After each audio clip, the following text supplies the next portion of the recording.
Mais dans ce monde-là, rassurez-vous, tout n'est pas sombre. Il y a des implants qui fonctionnent et qui sauvent des vies. Des bijoux technologiques qui bouleversent la médecine. Comme cet étrange objet, mi-bague, mi-couronne. Une valve qu'on dépose dans le cœur, sans chirurgie, presque par magie. Cette valve s'appelle le TAVI.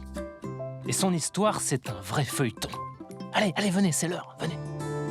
Ta vie est plus belle, on serait vraiment rien sans elle. Une valve providentielle, plus besoin de scalpel.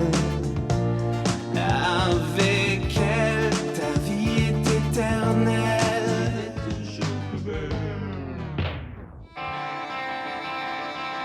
Le feuilleton Plus belle ta vie, une invention française qui a viré à la story planétaire, où l'on croise des poids lourds de l'industrie. Des scientifiques sous influence. Et des patients très convoités. Allez, moteur.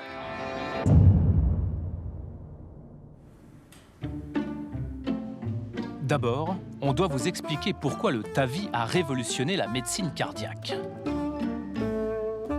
Et pour ça, il faut causer tuyauterie.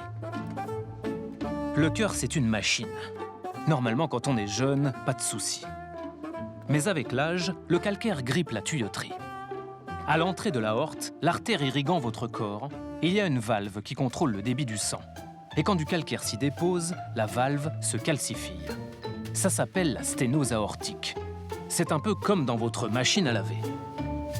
Monsieur Jean, ma machine à laver est en panne. C'est grave? Elle est entartrée, votre machine. Regardez la résistance. Elle est pleine de calcaire. Pour la valve aortique, c'est pareil. Avec le calcaire, la valve ne laisse plus passer de sang, comme un tuyau qu'on aurait bouché. C'est la panne. En l'occurrence, la panne, c'est le corps qui étouffe. Et à terme, la mort. Alors on fait quoi, docteur, pour éviter ça? On fait une opération à cœur ouvert et on change la valve. Et pour les patients très âgés qui ne peuvent plus être opérés? Eh bien, justement, pour eux, il y a le TAVI, ça marche très bien. Bon, on va aller voir de vrais médecins, ça sera plus clair. On vous emmène à Rouen, au centre hospitalier universitaire. En 2002, c'est dans cet hôpital qu'on a posé pour la toute première fois au monde la petite valve. Depuis, 1500 TAVI ont été implantés ici. Aujourd'hui, c'est presque devenu une routine. On a le droit d'assister à une intervention. Étape obligatoire, changement de tenue et des petits chaussons très mignons.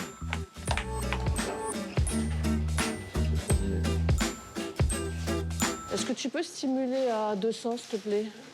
L'avantage avec le TAVI, c'est qu'on peut l'implanter sans opérer le patient. Comme cette dame de 88 ans, qui va rester consciente pendant toute l'intervention. Donc là, madame, la valve, on va la passer par l'artère à droite. Donc j'endors bien la peau, c'est pas une anesthésie générale. Hein. On va sortir la valve, là. La valve fait plus de 2 cm de diamètre. Pour la faire entrer dans l'artère et ensuite la remonter jusqu'au cœur, il faut la compresser dans ce drôle d'appareil, un crimper, un écraseur de valve.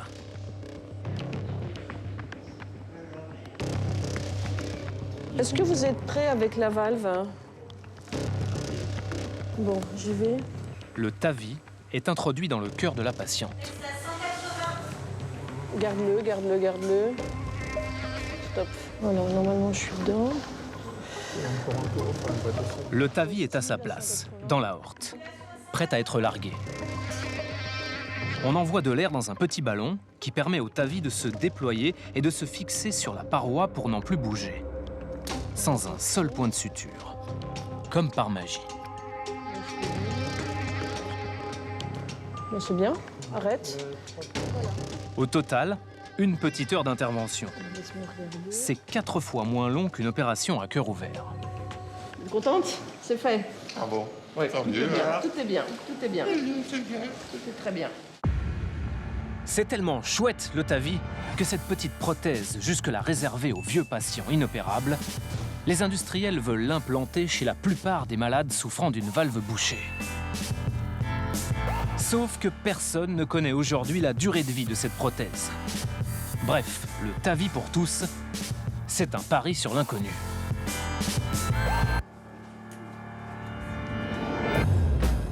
Au printemps, le gratin mondial de la cardiologie se donne rendez-vous à Paris, à l'Euro-PCR. Une sorte de foire pour cardiologues. Avec la quincaillerie dernier cri pour soigner les cœurs malades. Ici, le TAVI est présenté comme un bijou dans son écrin par les industriels qui le fabriquent. Les géants des implants. Comme Medtronic ou encore Edwards. Sur le stand d'Edwards, justement, on peut toucher le joyau maison. Vendu en France entre 14 et 18 000 € pièce. Et remboursé par la Sécu. Alors à ce prix-là, Marie, essaye de faire un peu attention, quoi. Hein? Voilà. Elle est passée où?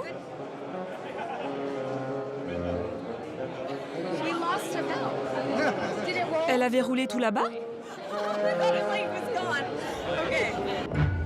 En tout cas, le business du TAVI, lui, roule bien. Entre 350 et 400 000 valves implantées dans le monde. En France, l'an passé, on en a posé plus de 10 000. Une frénésie de TAVI, bien visible. Les cardiologues s'extasient devant des implantations retransmises en direct depuis des salles d'opération en Allemagne ou en Suisse. Chaque geste commenté comme dans un match de foot. Bien joué. Excellent, oui. La valve est bien circulaire. Par des cardiologues qui ressemblent parfois à des pop stars.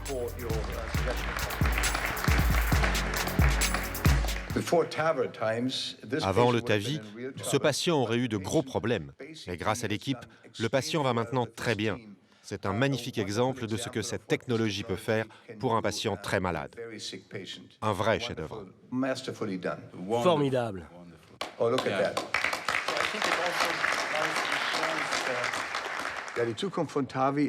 Le TAVI est promis à un brillant avenir. Avec les progrès techniques, je pense qu'il sera certainement le traitement de référence pour soigner les patients atteints de sténose aortique. Un futur radieux, mais surtout un marché aux prévisions euphoriques. Regardez ce que prévoit le groupe Edwards. Une note aux investisseurs décrit le marché mondial du TAVI. 3 milliards de dollars en 2017, 5 milliards de dollars en 2021. Pour justifier des perspectives aussi mirifiques, Edwards parie sur une multiplication de nouveaux patients et vise des malades plus jeunes.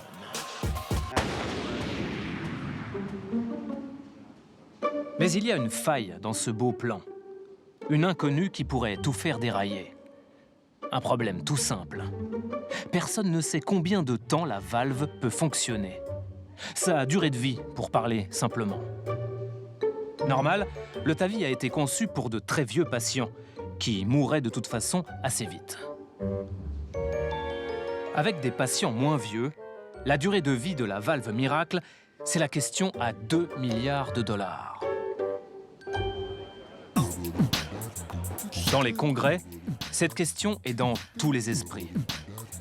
Mais très rares sont les médecins qui osent l'aborder ouvertement. Ce cardiologue israélien est l'un de ces troubles-fêtes. Pour moi, c'est une question vraiment épineuse. Quand on se penche sur la durée de vie, on constate que toutes les analyses sont biaisées. Toutes. Il y a vraiment peu d'informations, avec des patients de plus de 80 ans en moyenne qui meurent dans les 5 ans. C'est un vrai problème. Ce n'est pas la première fois que Danny Dvir met les pieds dans le plat. En 2016 déjà, la publication de ses travaux avait fait l'effet d'une bombe. Une étude de grande ampleur qui portait sur la dégradation de 400 valves.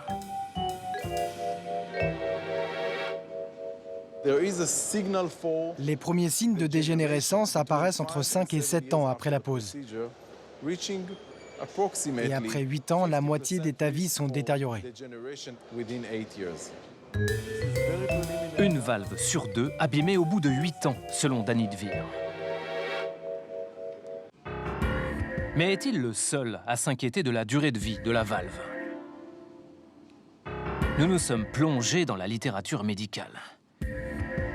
Premier constat, les études sur le sujet ne sont pas nombreuses. Ensuite, ce n'est pas dans les grandes revues qu'on les trouve, mais dans des publications à l'audience confidentielle. C'est comme ça qu'on se retrouve au Canada, à Québec, à la recherche d'un chercheur,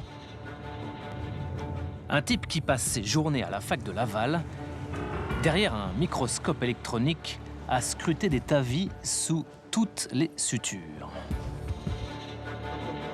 Ce chercheur, c'est Robert Guidouin. Au fil des années, il s'est constitué toute une collection de tavis, coupés en tranches. Ça, c'est une tranche de valve, en fait, c'est ça? C'est une tranche de valve. C'est les valves. Ce prof de chirurgie s'est spécialisé dans l'étude des matériaux utilisés pour les prothèses et ce qu'ils deviennent une fois implantés dans le corps humain. Mais là, c'est un tavis? Oui, c'est un tavis, ça. Aussi 200 fois. Ça va. Étudier la structure des tissus, ça s'appelle de l'histologie. Ces images de valves au microscope, qui ressemblent à de l'art contemporain, Robert en est assez fier. Cette photo, je ne veux pas péter les bretelles trop fort, mais trouvez-nous quelqu'un qui fasse de l'histo de ce niveau-là. Ça, c'est du très très haut niveau. Faire des choses comme ça, c'est... Son kiff à Robert, mater les dégradations subies par la valve en très très gros plan.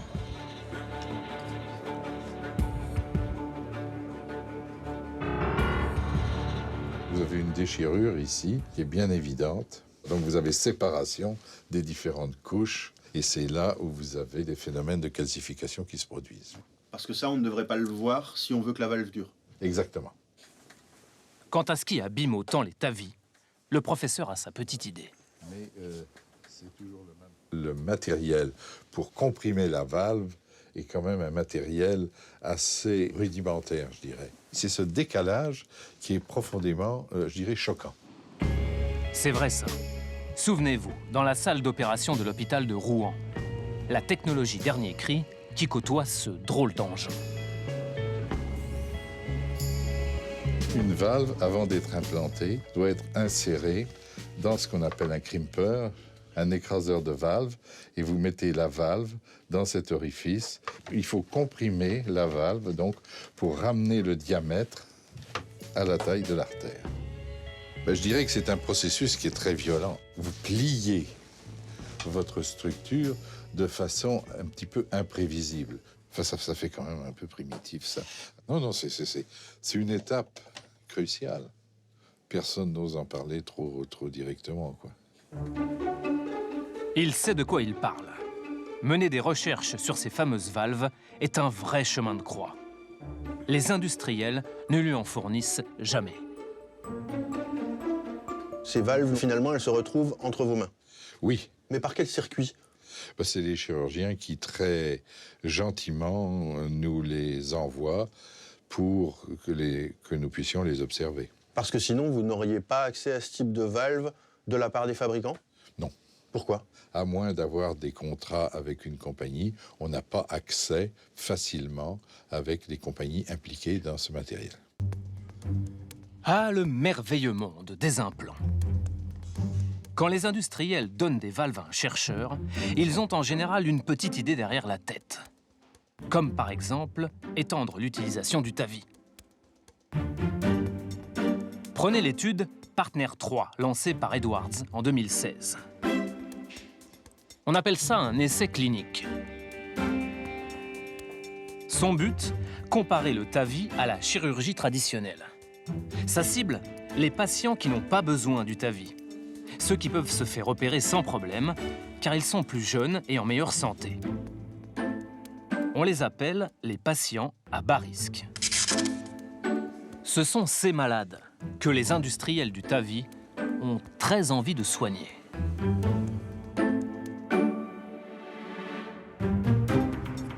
Nous avons rendez-vous avec un scientifique qui collabore à cette étude. Le professeur Pibaro et son laboratoire participent à l'essai clinique d'Edwards. Ils sont même payés pour ça par l'industriel. Leur mission ? Analyser les données obtenues auprès des malades suivis. Ces patients à bas risque si prometteurs pour l'industriel. Le bas risque, ça représente presque 65% de la population susceptible d'avoir un remplacement valvulaire aortique. Donc c'est une grosse tranche de la population qui pourrait être éligible maintenant à un TAVI si les essais cliniques bas risque s'avéraient positifs. Donc c'est majeur. C'est majeur.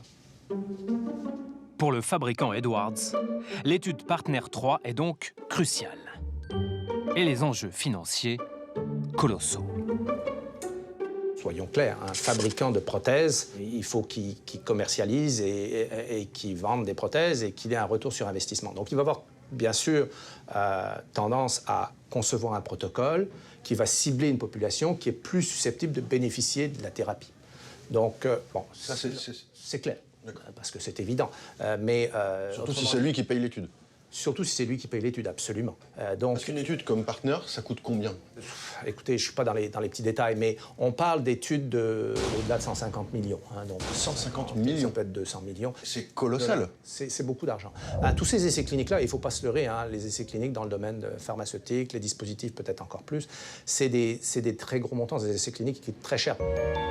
L'étude Partner 3 coûterait donc très cher, mais elle laisserait de côté un critère essentiel, la durée de vie à long terme de la valve. C'est ce que dénonce un professeur de l'hôpital Henri Mondor, dans la région parisienne. Rachid Zegdi est chirurgien cardiaque. Depuis plus de 10 ans, il mène des recherches sur le TAVI. Selon lui, l'étude du fabricant Edwards n'est pas conçue pour étudier la longévité de la valve. On va suivre les patients, on dit qu'on suit les patients, mais le critère sur lequel est bâtie l'étude, il est sur 1 an. Il n'est pas sur 10 ans. Mais donc c'est pas du tout suffisant en termes de durée pour savoir si la prothèse dégénère ou pas? Non, pas du tout, pas du tout. Ça c'est clair, pas du tout. Alors que c'est, selon vous, la chose la plus importante à regarder si on veut étendre cette valve, dont on ne sait pas combien de temps elle peut durer, à des patients jeunes? Exactement. C'est-à-dire qu'on va juger sur une période très courte l'efficacité d'un produit en omettant le suivi à long terme. C'est embêtant, parce qu'une fois implanté, on ne peut plus retirer le TAVI. Mais attention, pas d'inquiétude. Si le TAVI vieillit mal, une solution existe. Les fabricants ont pensé à tout. Mettons que cette première valve qui a été la première implantée venait à dégénérer, on peut, toujours par cathéter, sans ouvrir le thorax du patient, faire un TAVI dans un TAVI. On va mettre une prothèse un petit peu plus petite à l'intérieur de la première. Comme une poupée russe, quoi. C'est le principe des poupées russes. Et les résultats sont excellents en termes de... Ça marche bien. Donc, ça, c'est jackpot pour les fabricants, parce que si vous mettez 2 TAVI dans chaque patient, c'est... Bien sûr, c'est pas ce qui est souhaité, évidemment, mais enfin, en tout cas, pas par les équipes traitantes.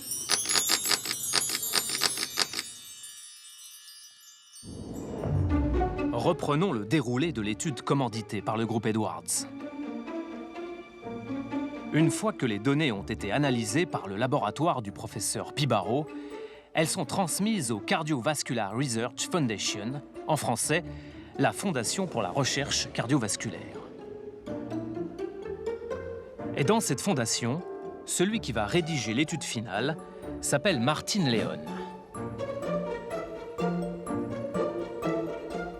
Martin Leon est une figure incontournable dans le business de la valve.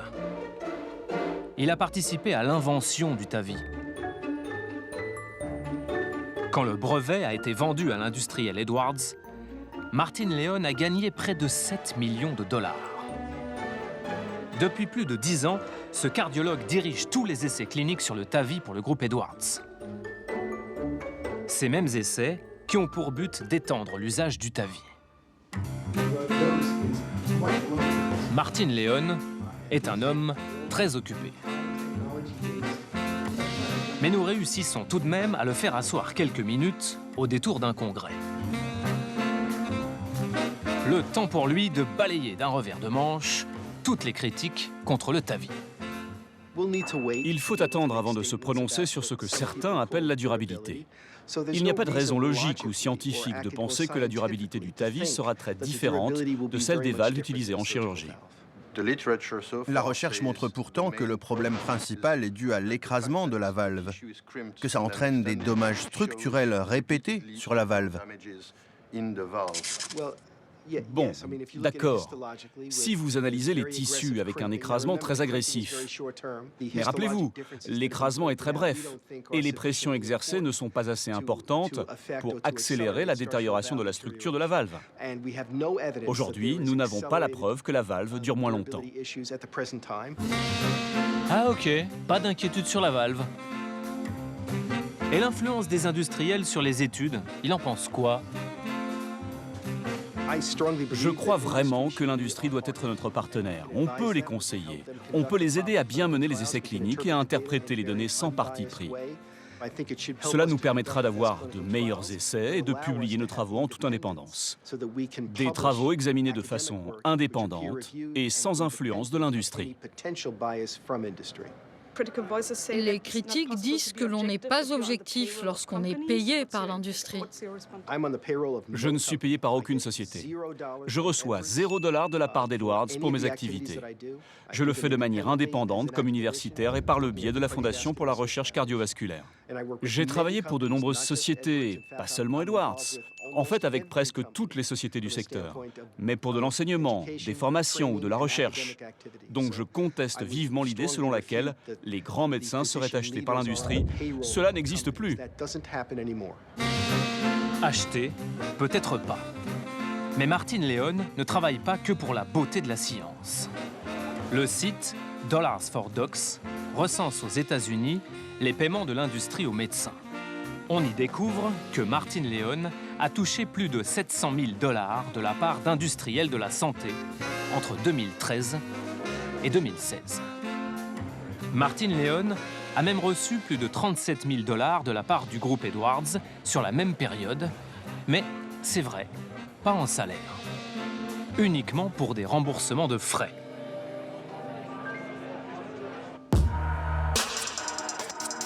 En attendant les résultats des essais cliniques, les industriels prennent les devants. C'est écrit en toutes lettres dans la note aux investisseurs du groupe Edwards.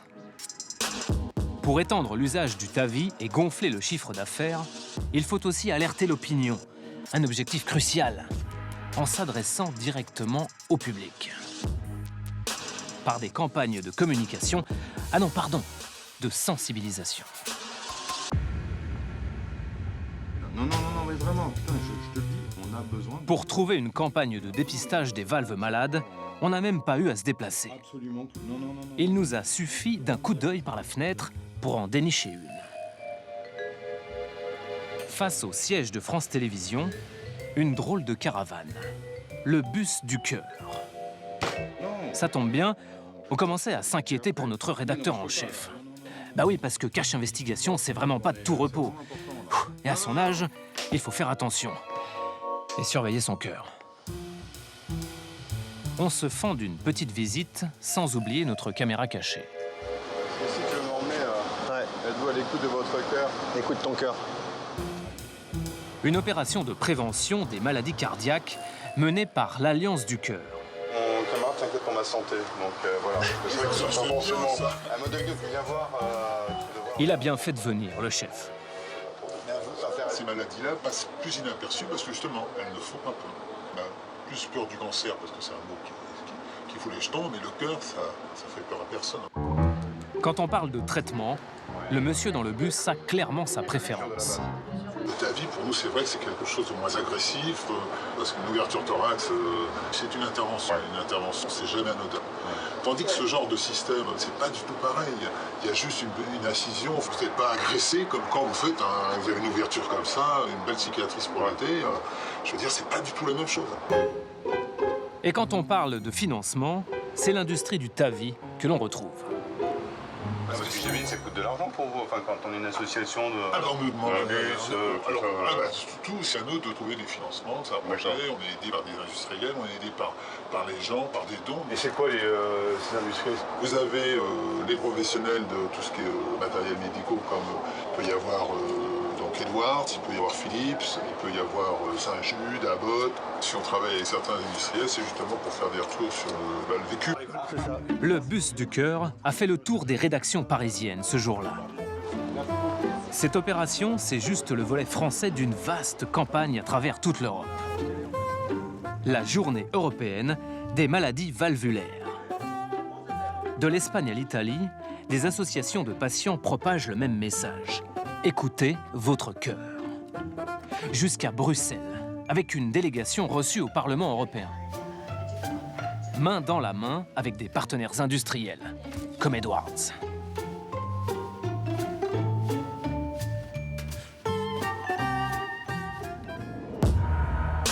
Apparemment, ces campagnes portent leurs fruits et le message passe. À l'hôpital de Créteil, entre 3 et 5 TAVI sont posés chaque semaine. Le professeur Zegdi fait partie de l'équipe médicale qui décide si les patients sont opérés ou si on leur implante un TAVI. C'est vrai que l'on voit de plus en plus des patients qui demandent eux-mêmes, qui insistent. Ils veulent un TAVI, ils ne veulent pas se faire opérer. Ils ne veulent pas se faire opérer. Quand on est hors indication, admise, hein, ça nous pose un vrai problème. Qu'est-ce que vous répondez aux patients qui vous disent « Moi, docteur, vous ne m'opérez pas, moi je veux un TAVI ». Alors, c'est un vrai problème. Soit vous dites moi je respecte strictement les recommandations et monsieur allez voir ailleurs, soit on revoit le patient une fois, 2 fois, on essaye de l'expliquer, puis il y a un moment où vous le faites. Mais vous savez, le patient s'il ne veut pas entendre, il fera ce qu'il veut après. Il ne faut pas oublier que le patient est aussi responsable de sa santé.